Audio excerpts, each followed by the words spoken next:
Hello, and welcome to Week 5 of FCAO, Introduction to Philosophy.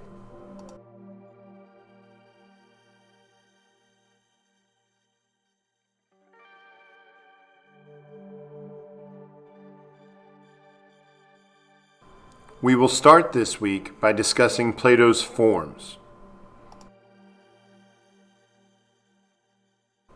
Our objective is to be able to demonstrate knowledge of Plato's concept of the forms.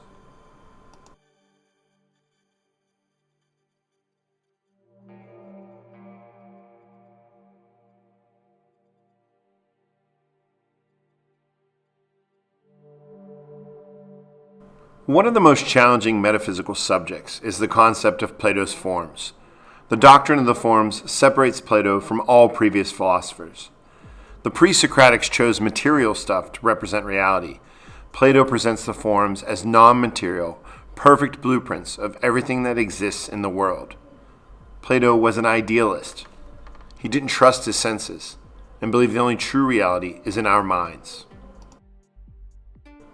The idea of the forms set a foundation for Plato's theories of metaphysics, ethics, justice, morality, education, and the soul. Amid the concept of the forms, we can recognize the influence of the pre-Socratics, Heraclitus, Parmenides, and Pythagoras. As a side note, there is some debate whether the idea of the forms is Plato's or his mentor Socrates. We know at age 40 Socrates studied Anaxagoras and decided that he wouldn't pursue natural philosophy, but would search the self and the truth. Aristotle regularly made reference to Plato as the sole originator of the forms. To begin to understand how Plato answers the question, what is the nature of reality, we need to start with an examination of Plato's forms. Plato's scheme dissects the universe into particular things and universal forms. Particular things are those things that we encounter in our everyday life: trees, desks, chairs, hippopotamuses. Particular things would also encompass a single act of kindness, justice, fairness, equality, etc. In other words, particular things are divided into physical things and conceptual things. Plato makes the bold assertion that the world we encounter with our senses, as well as those particular instances of a conceptual thing, are mere shadows of what is really real. Remember the cave? The forms are just what the name implies. They're the forms or models for everything that exists. They're perfect, unchanging, and eternal. They exist prior to any particular thing and are responsible for the existence of all the particular things we encounter. For example, every tree is made in the image of the perfect form of a tree. Every tree has quote-unquote treeness. You don't look at this image of a tree and think, is that a bush? It has enough treeness, meaning it's a shadow of the form of a tree. Simply put, it's like a cookie cutter. Every cookie is a shadow of that perfect form of the cookie that the cookie cutter was. But there's variations in dough or variations in the amount of time you cook the cookie. And so nothing is ever quite as perfect as that form that you began with.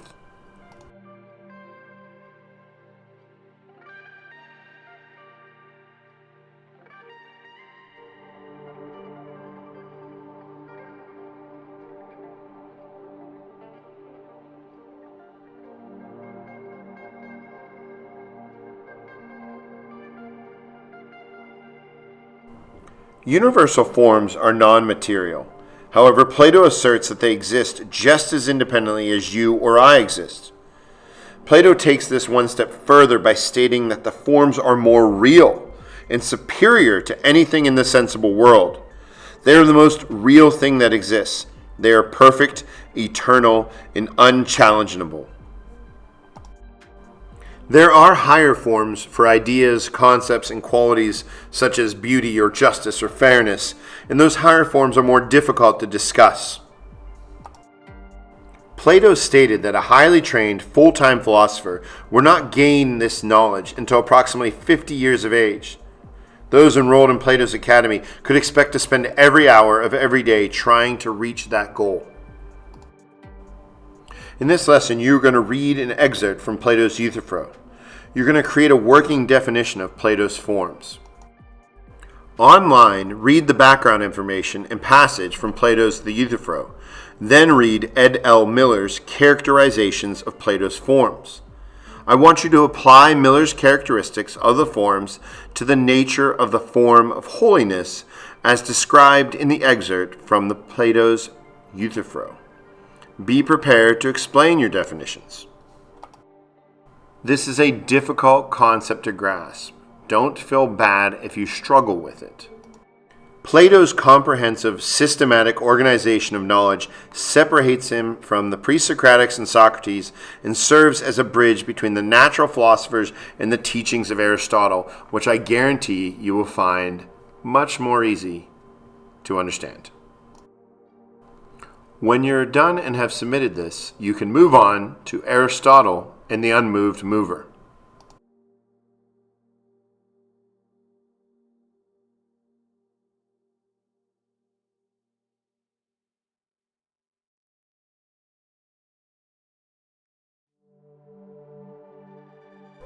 Aristotle and the Unmoved Mover.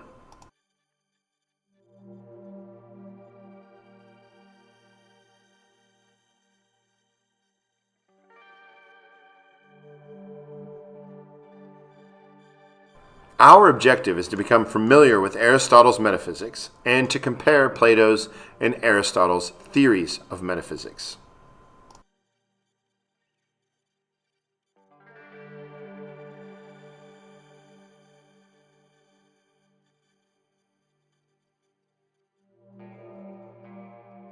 Plato's main contribution to philosophy was creating an original comprehensive system of knowledge. His star pupil, Aristotle, rethinks the questions raised by Plato and creates an even more complex and detailed philosophic system.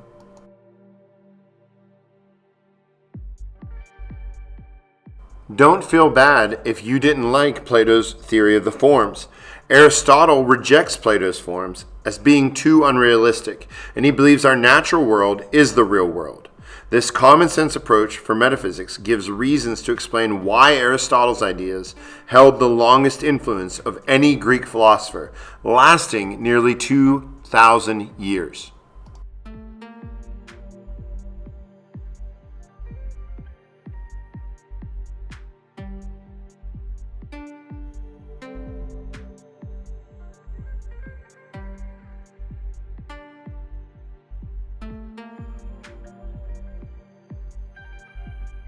A little bit about Aristotle. He was born in Thrace. His scientific background was provided by his father, who served as a doctor for Macedonian kings. At age 17, he enrolled in Plato's academy and studied for 20 years. He preferred empirical data and the concrete processes of nature, in contrast to mathematical explanations. Upon invitation, he actually tutored Alexander, son of Philip of Macedonia. He wrote extensively on many subjects, which were categorized into very detailed books. His writings were unchallenged for nearly 2,000 years. Upon the death of Alexander the Great, he left Athens under charges of impiety. He died of a digestive disease in 322 BCE.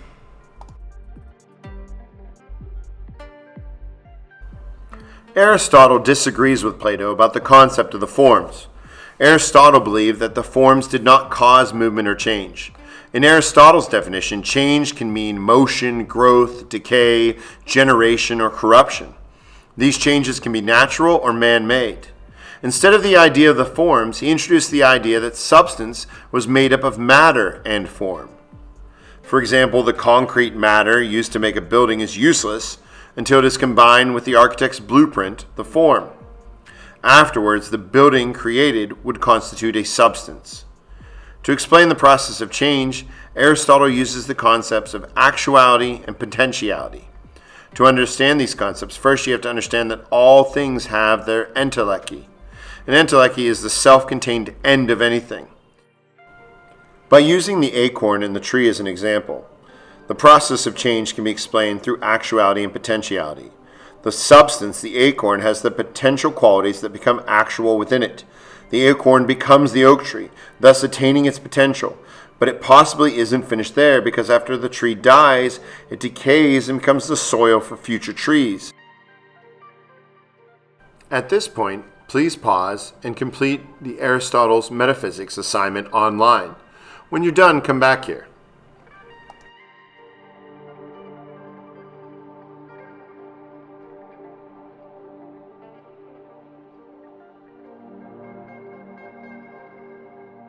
Welcome back. The theory of Aristotle's causality can also be explained through the four causes. In this case, cause means explanation. The formal cause determines what a thing is, like a statue. Material cause determines what it is made of, for example, marble. Efficient cause determines what the thing was made by, for example, sculptor. And final cause determines the end for which it is made, a decoration. Thus, Aristotle believed that there are different levels of being. Being is pure actuality without potentiality at the highest level of being. The most challenging concept is Aristotle's unmoved mover. A teleological or final purpose can explain essential change. If you put an object on a continuum, for it to reach the opposite end, it must be either pushed, which would be a mechanical view, or it must be pulled, which would be a teleological view. The unmoved mover can best be defined as a big puller. It pulls things to the next level of being. The unmoved mover is not a person or a god. It is a theoretical concept that can be experienced.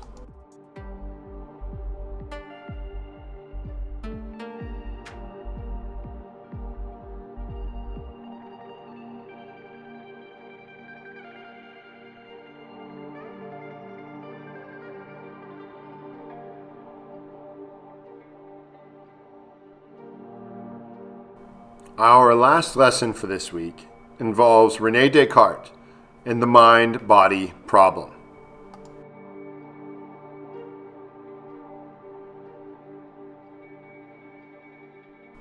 Our objectives are to become familiar with René Descartes and his meditations, to identify and evaluate the arguments of Descartes regarding the mind-body question, and to consider personal views regarding the mind-body question.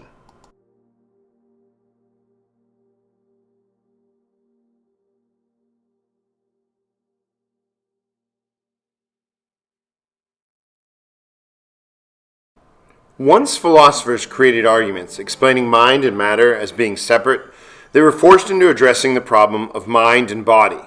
If mind and matter are essentially different substances, how do we explain the interaction between the two entities? There is need to address this problem because common sense says that our body does things because our mind tells it to do so.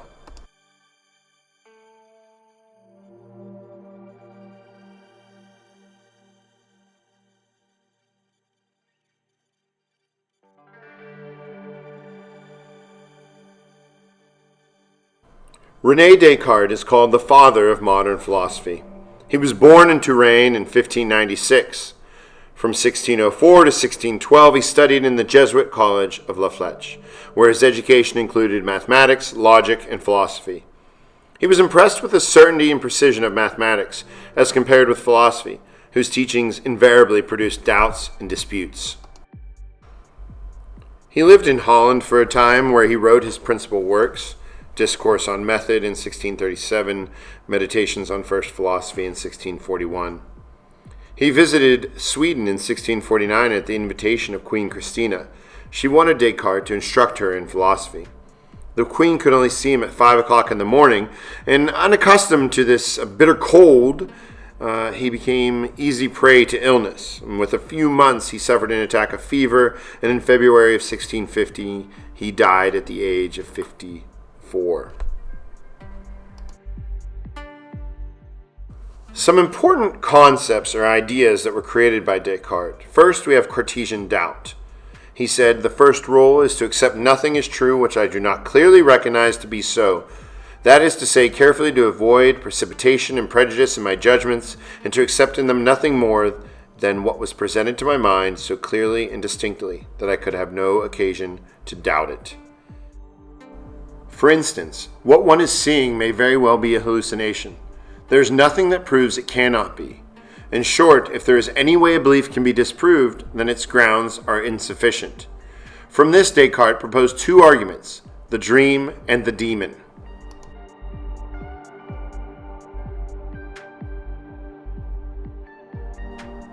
The dream. Descartes, knowing that the context of our dreams, while possibly unbelievable, is often lifelike, hypothesized that humans can only believe that they are awake. There are not sufficient grounds by which to distinguish a dream experience from a waking experience. However, by the end of Meditations, he concludes that we can distinguish dream from reality, at least in retrospect. The demon. Descartes reasoned that our very own experience may very well be controlled by an evil demon of sorts. This demon or genius is powerful enough to control anybody. He could have created a superficial world that we may think we live in. Sounds familiar?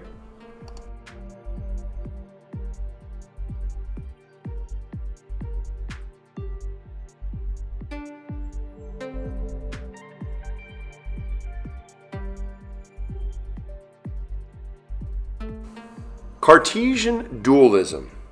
Essentially, events in the physical body can cause events in the non-physical mind, and the event in the mind can cause events in the body. The Cartesian method. Use deductive reasoning combined with Cartesian doubt to create systematic and orderly thinking.